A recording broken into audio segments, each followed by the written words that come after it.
A'udzubillahi minasyaitonirrajim. Bismillahirrahmanirrahim. Para pemirsa, khususnya murid dan santri dimanapun berada, Assalamualaikum warahmatullahi wabarakatuh. Sugeng Rahayu dan selamat malam. Guru melanjutkan video dengan judul Peradaban Baru bagian ke-41.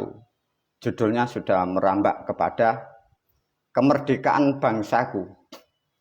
Dari video ini hal yang sangat penting para pemirsa. Dari video sebelumnya sudah sedikit guru memberi kesadaran cara berpikir, cara bertindak untuk menentukan suatu kehidupan dalam berbangsa dan bernegara.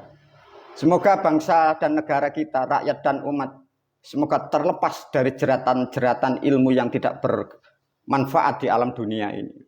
Para pemirsa, diajarkan lebih detail agar sesuatu hal yang mengikat, yang menjerat kehidupan bangsa negara kita agar segera terlepas. Pahami video ini.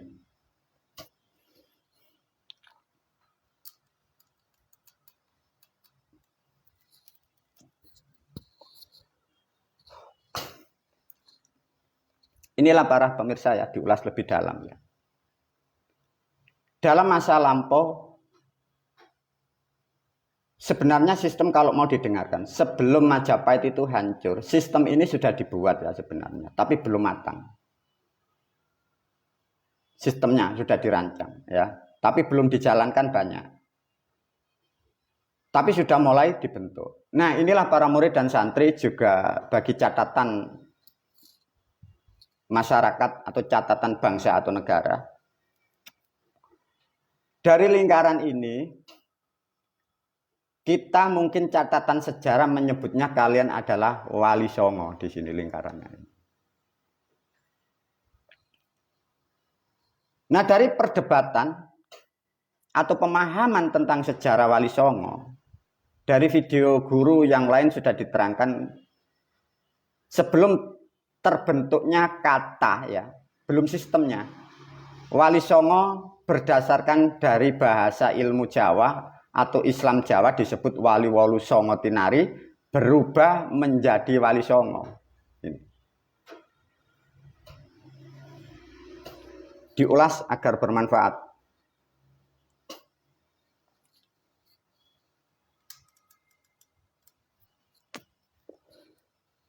Jadi begini ya para pemirsa. Tatkala ada kata wali, jangan terobsesi atas nama Tuhan, dipahamkan. Sejarah wali dulu itu wakil sistem, sama seperti sekarang adanya wali kota, adalah penguasa strategi bagian tertentu. Ya, dipahamkan. Kalau ini tidak paham, manusia salah persepsi. Tatkala ada kata Wali Songo, manusia, masyarakat, kalian menggambarkan orang atau manusia yang hebat dekat dengan Tuhan. No, bukan. Itu kelompok atau jamaah, dipahamkan. Tapi orang-orang masa lampau, orang-orang masa dahulu, bahasa paling sederhana, itu adalah politik untuk menyusun strategi, untuk membuat kelompok agar bisa makan atau merebut sesuatu wilayah. Nah, dipahamkan. Jadi jangan memahamkan wali-wali yang di Songo itu dekat dengan Tuhan, bukan, ya, dipahamkan. Maka dalam catatan Wali Songo di negara ada yang menerangkan bahwa Wali Songo adalah wali agama. Maka itu benar. Bukan wali dekat dengan Tuhan. Maka di situ maknanya dari 9 orang atau 9 jabatan atau 9 sistem itu menyusunlah namanya agama yang sudah diulas oleh guru dari video sebelum ini. Maka disitulah dalil-dalil mulai dibuat, tapi belum juga banyak. Difahamkan ya.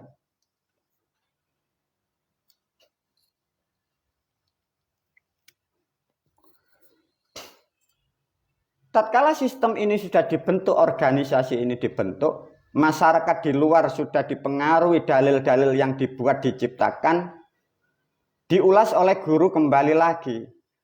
Maka mengapa dalil-dalil ini diatasnamakan malaikat yang membawa? Sudah paham para pemirsa? Mengapa sih ini katanya yang membawa malaikat Jibril? Maksudnya kalimat itu, ayat itu biar tidak bisa dibongkar. Karena diatasnamakan makhluk yang tidak bisa dideteksi. Dipahamkan? Tatkala manusia terjerat jaring laba-laba, masuklah lingkaran di sini. Nah, inilah baru di dogma diberi kata wajib. Bila Anda keluar dari kelompok ini, kalian dihukumi murtad. Dimotivasi untuk berjihad sampai mati, dimotivasi lagi di jihad, hartanya dihabisin untuk sistem ini. Dijanjikan surga dan bidadari dari lingkaran ini. Dan disuruhlah belajar untuk mempelajari namanya Al-Quran dan hadis dan tajwid. Para pemirsa, diulas oleh guru ya. Kalau manusia siapapun Anda masuk di sistem ini, surat, ayat, dalil, hadis apapun, coba Anda masuk di sini, Anda disuruh ke sini. Kalau di sini tidak cocok, kamu harus ke sini. Kalau ke sini terus. Dalil ini terus gini. Jadi kalian manusia siapapun kalau masuk sistem namanya agama Islam ini, hartamu habis, sekalian nyawamu habis, sampai mati tidak bisa keluar dari sini. Ini dibersihkan Anda, dipretelin semua dari sistem ini. Lah ini hebatnya orang-orang terdahulu dari leluhur kita, diteruskan dari Arab, diteruskan oleh penjajah. Dan kalian sekarang tahu dari Habib-Habib itu, terbongkar semua itu. Ini permainan semua para pemirsa diajarkan oleh guru. Sebagian ada kalimat yang di sini, ada memang di Quran ada yang valid, tapi tidak bisa diterangkan dengan tepat. Itu mengambil di luar, diambil di sini. Maka tidak akan pernah ada manusia berani keluar setelah masuk. Karena inilah diproteksi seperti ini. Tatkala ini berkembang sudah mampu menguasai manusia, mampu menguasai wilayah, harta diputar di sini. Yang mendapatkan hasil putaran uang dan jabatan dan harta, ini sejak dibentuk setelah Majapahit ini rusak. Nah disinilah orang-orang terdahulu dari tim 9 ini dan diteruskan membuat kalimat al-ulama warasatul anbiya ini. Diulas oleh guru.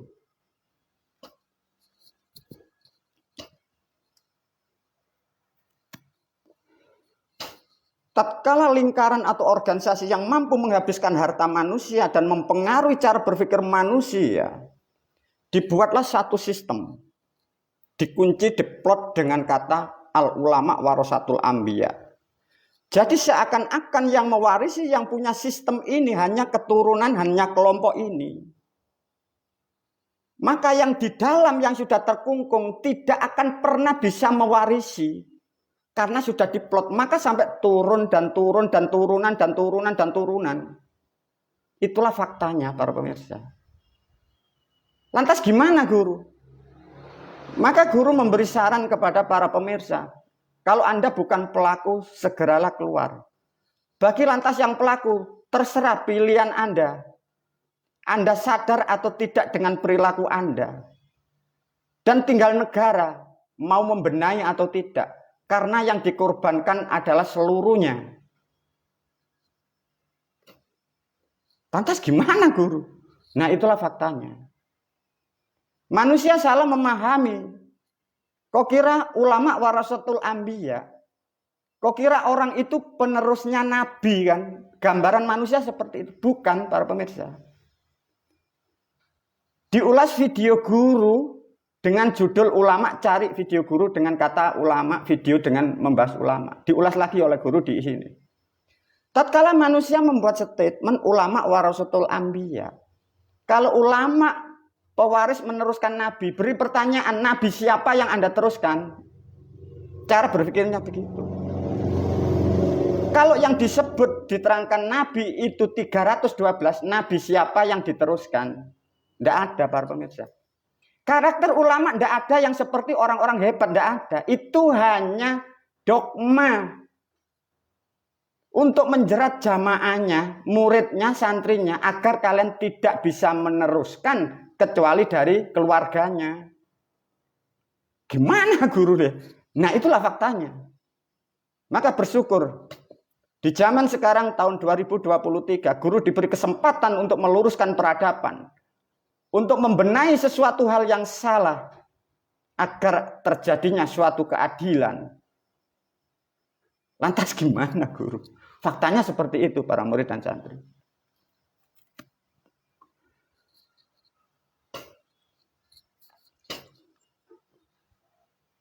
Nah, tatkala di sini sudah diplot di sini para murid dan santri dan berkembang mulai terus sampai penjajah, bermainlah sejarah di situ.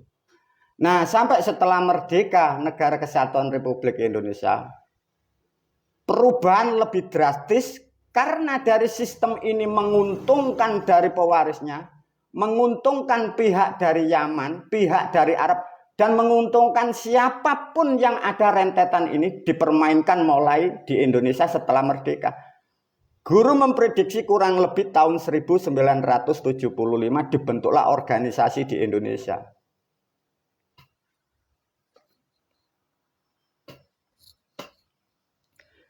Guru memprediksi kurang lebih tahun 1975 itu membentuklah wadah baru di negara ini. Maka apa-apa yang ada di Jawa yang hubungannya dengan misi ini dihabisin para pemirsa. Maka kalimat dalil musyrik, syirik semua diperkuat agar dihilangkan. Sesuatu yang akan membongkar penipuan ini semua dikatakan sesat, kafir semua. Sampai dibuatlah aturan dan undang-undang yang sampai sekarang ada di negara kita dan menjadi aturan itu. Agar sistem penipuan penjajahan ini biar tidak terbongkar. Sejak tahun 1975. Mulai disitulah satu contoh. Pada waktu kita kecil, guru kecil, kita mengaji itu namanya berdasarkan turutan. Mulailah di situ bermain pemainnya itu. Karena ini sudah menjadi kelompok, ya. Turutan sudah mulai dirubah menjadi ikro. Nah, jadi bahasa turutan orang-orang itu sudah tahu turutan ini bahasa Jawa. Kalau cara belajar hijaiyah memakai judul turutan ini nanti terbongkar. Biar tidak terbongkar dilubahlah menjadi ikro. Maka ada judul ikro itu kurang lebih tahun 1975 ke atasnya sedikit. Nah itu mulai bermain. Di situ bermain semua. Yang sini untungnya kurang, di sini bermain. Berubahlah menjadi setelah ikro dirubah menjadi tilawah. Terus berubah. Jadi artinya di intern organisasi itu saling ingin mencari kekayaan. Membuat rekayasa, membuat sistem atas nama agama semua. Di dalam itu saling berebut kekuasaan, berebut harta. Sampai sekarang tahun 2023, lihatlah terjadi gap. Yang satu mengaku keturunan dari Wali Songo, yang satu mengaku keturunan dari Mbak Alawi itu. Itu maunya sistem ini mengambil kekayaan semua global. Nah ini yang jadi problem masyarakat kalian tidak tahu. Bahwa sistem agama yang kalian imani bahwa ini adalah sistem politik dipahamkan. Bukan yang Anda gambarkan sebagai tuntunan. Bukan. Guru memastikan bukan. Lantas gimana guru? Semoga rakyat dan umat tahu. Karena apa? Yang dikorbankan kalian semua dan negara kita pun juga menjadi korban. Sebagai bentuk pendidikan kepada rakyat dan umat tidak mendapatkan pendidikan yang tepat dan benar. Sehingga hanya orang-orang itu yang bermain dan tidak akan pernah ada manfaatnya juga. Meskipun orang-orang seperti itu mempunyai harta dari sistem itu, hidupnya pun tidak akan pernah damai dan tentram. Karena kehidupannya orang-orang pemalas layaknya seperti laba-laba atau kolomonggo. Dia bisa makan hanya menunggu orang yang lagi sial. Lantas gimana guru?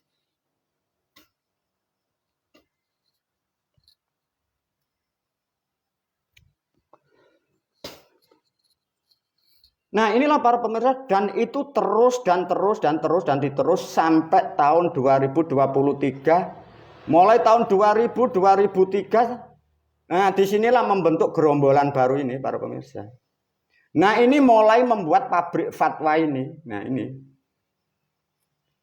Karena dari sistem ini sudah menjadi nilai ekonomi yang sangat besar, keturunannya mengembang, butuh makan banyak, membuatlah seperti ini, pabrik fatwa itu. Lantas gimana guru? Saya tidak tahu. Tinggal kalian. Guru mengingatkan seluruh rakyat dan umat dan para pejabat dan pemimpin bangsa negara, sadar atau tidak, bahwa itu adalah sistem jerat dari orang-orang tertentu, ingin menguasai bangsa dan negara, ingin mengambil uang dan harta Anda. Maka mengapa dia membuat fatwa-fatwa seperti itu? Faktanya seperti itu. Kalau toh lembaga yang mengatasnamakan agama tersinggung dari videoku, teruskan di depan hukum negara. Kita luruskan peradaban, kita luruskan Islam dengan tepat dan benar. Kalau Anda berani. Lantas gimana guru kalau sudah seperti itu? Maka kewajibanku meluruskan, membenahi kalian, membenahi bangsa dan negara, struktur kehidupan yang rusak. Sehingga kehidupan Anda layaknya Anda bukan manusia. Anda terjerat dari sistem yang salah. Yang menjerat pun hidupnya tidak akan pernah ada berkah. Karena sistem itu tinggalan orang-orang terdahulu yang merugikan siapapun. Dipahamkan pemahaman ini. Lantas bagaimana guru? Faktanya seperti itu para pemirsa.